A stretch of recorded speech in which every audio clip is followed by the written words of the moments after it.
Good morning, everybody. This is Chris Love, the normal fat guy here on Spartan Obstacles. And this morning, I am at Urban Fit, my Spartan training gym, and I thought I would try to give you a little tip on how to tackle the rope. Now, I've been watching y'all do the rope climb at Spartan Races this year, and I can't tell you how disappointing it is to just see people walk right past the rope and not even try and just go straight to the burpee pit. At least some of you are trying, but I'm not seeing enough people conquer the rope to make me happy. And I know what it's like. My first Spartan race, I got about halfway up the rope and gave out because I didn't know what I was doing. And honestly, the trick to the rope is knowing that it's not really about being strong. It's not really about using your arms. It's about using proper technique.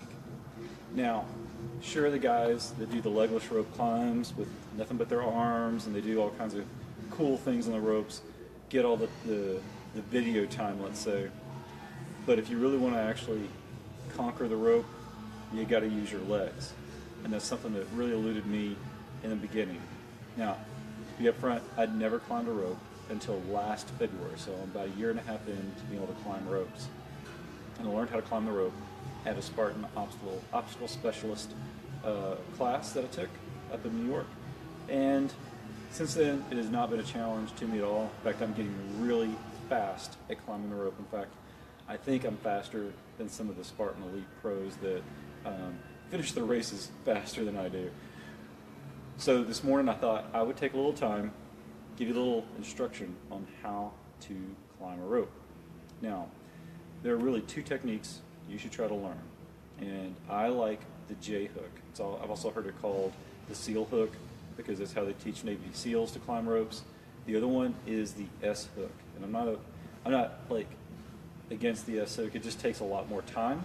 But if you've got the time to give and maybe the rope's super slippery, it might be the technique for you. The problem is it just takes a lot of extra effort to get the rope wrapped around. Let me show you kind of what the S hook does. Now, I don't really do the S hook, so I'm not really good at doing the S hook. But basically, you get your leg wrapped around, so you get a lot of the rope surface area wrapped around your lower leg. And then from there, you're able to somehow do it. But anyway, I'm not really good at it, so I'm not going to try to teach it to you today. What I am going to try to teach it to you today is the J hook. And then I'm also going to show you how I actually go about doing it during a race so that I can get up and down the rope in about 10 seconds. Now, the rope here at Urban Fit is about, 15 feet, 16 feet high. So I can usually scale it in one quick hop. The ropes in the Spartan races, I believe, are about 20 feet high, so I actually have to do 2 hinges. Now, that doesn't mean if you're just starting out with being able to beat the rope, you're going to be able to do it like I'm going to be able to do it. That is definitely not the way I started out. I had to learn the technique, get comfortable with it, and tackle it. So, how do we do it? Well, first thing you need to learn how to do is address the rope, basically. So I always put my hands up above my head and grip, okay? Now, to get started, you don't have to really use your arms too much, but you are going to have to use some of your core. And this is, if any instructor doesn't tell you about climbing the rope and telling you that core strength is the key, they're missing the point. You need to have good core strength, so those crunches, those sit-ups, all those ab work things that you're putting your effort into, they're going to pay dividends here on the rope, because you do have to pull your legs up, or else you're never going to be able to get any distance on your rope climb, and you want to be able to get up that rope. And the key is being able to hinge yourself up. So first thing is address the rope by grabbing it up above your head. And I've got a hand over hand grip, so think about it this way. If I was holding a golf club over my head, this is probably how to do it. Probably the same for a baseball bat kind of thing. All right. So what I'm gonna do is I'm gonna do a little leg raise here. But what I'm gonna do is I'm gonna scissor my feet. So my feet are gonna wind up across each other. So it's gonna be like this, okay? And you can already see how things are starting to form. So when I lift myself up, I'm going to cross my feet and make a scissor type move with it. And make sure the rope is between your feet. Because what we're going to do is we're going to kick the bottom part of the rope up over one of our feet, and then we're going to step on that rope on top of our foot and that's going to give us the anchor. Ultimately, when you're on the rope, your hands should only be there to keep you upright. They shouldn't be there as your strong point. That strong point should be your feet and your legs, okay? Address the rope, lift myself up, kick over, put the rope on my foot, step on the rope on top of my bottom foot, and I should be able to do this without much effort. And I could probably hang here for a long time and do this. So, now, this is called the J hook, and that's because when you put this rope here, put the rope on the outside of one of your feet. I prefer my right foot, and you're going to kick that rope up over so it looks sort of like a J if you're looking at it from the angle you're looking at, okay? So, that's the first step. Get on the rope and get a J hook established. Now,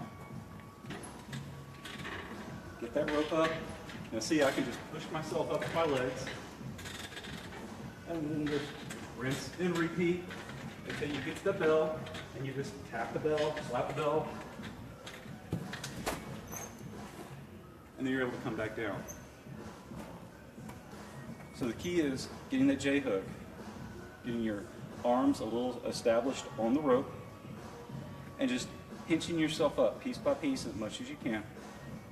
It may take you 4 or 5 leg raises effectively to get yourself up the rope. But each one of them is going to push you up a little bit further, until you get up to that bell, and then hit the bell. Now, if you're like me, that first race that I climbed that rope, I just went whack, just to celebrate, so that I did it right.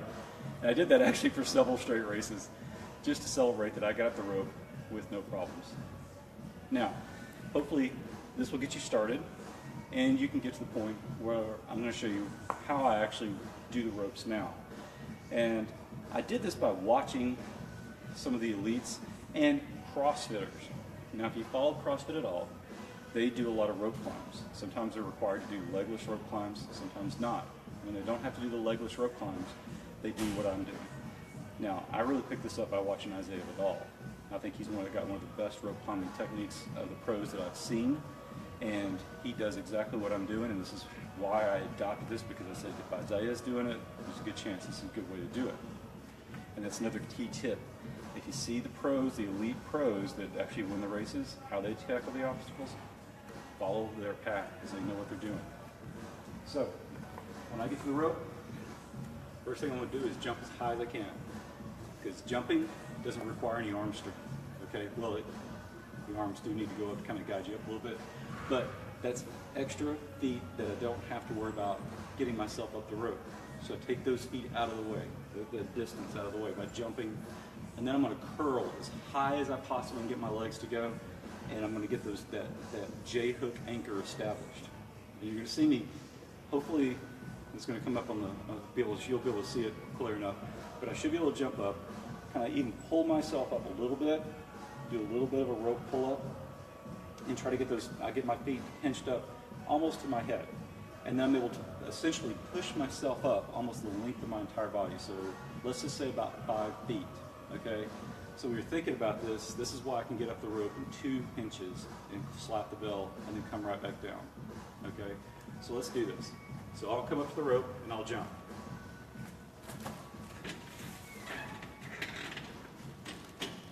And then I'll touch the bell. And because I've got this J hook, the J hook's great for descent, because all I gotta do is just let up a little bit of the pressure, and I've got a controlled descent, okay?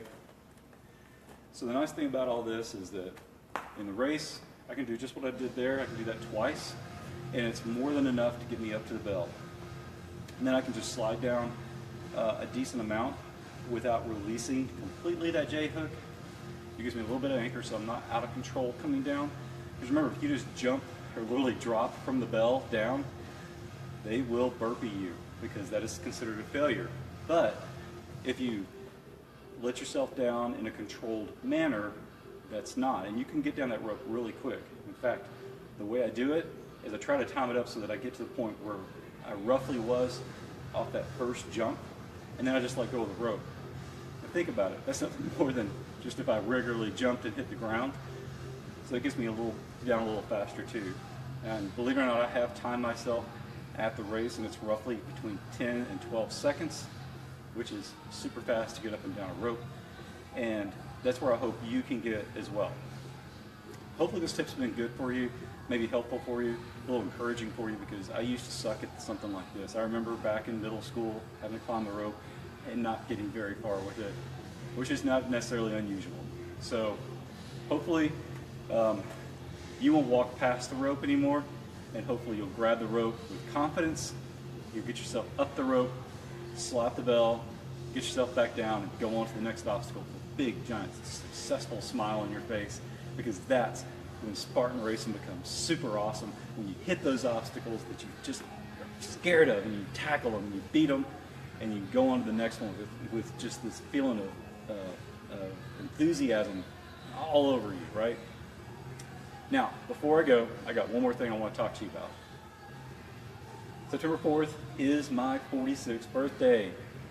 Yeah, okay. So, I'm going to hit 46 with a vengeance. Now, I'm here at Urban Fit, my Spartan training gym, and we have a morning class. It looks like it's going to be on the horizon for Labor Day, because that is a Labor Day.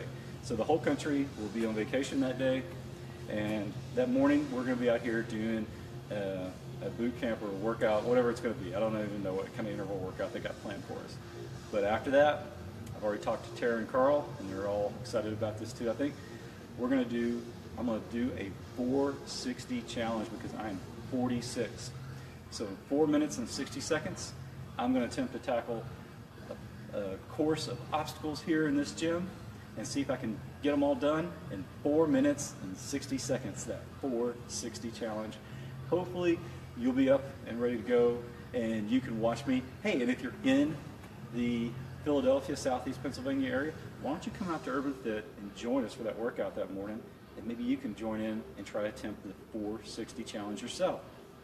We're out here in Hatfield. If you want to get more information on Urban Fit, it's urbanfitinc.com. This is a fantastic gym, fantastic people out here. I love the team that I get to work out with out here. True die-hard Spartan folks. It's great to be able to share the excitement around Spartan racing, obstacle course racing in general, with these guys. Now, I'm going to try to start doing a few more live tips when I come out here in the mornings, and share those on Facebook and ultimately on my YouTube channel. So definitely subscribe and like the page so that you can keep up with what's going to be coming up in the future, because we've got all kinds of obstacles here, all kinds of ways to train, and hopefully I'll give you some good ideas, some good tips, so that you can have better, successful races in the future. And who knows, maybe we can meet out there on the course, or stop in the gym, and maybe you'll get to hang out with me too, the normal fat guy. So anyway, have a great morning.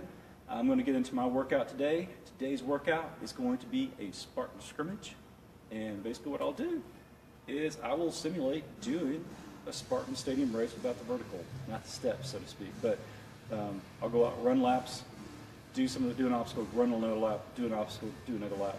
It's a great workout. And anyway, I'm just rambling at this point. So enjoy your day, and get out there on the course. Aroo.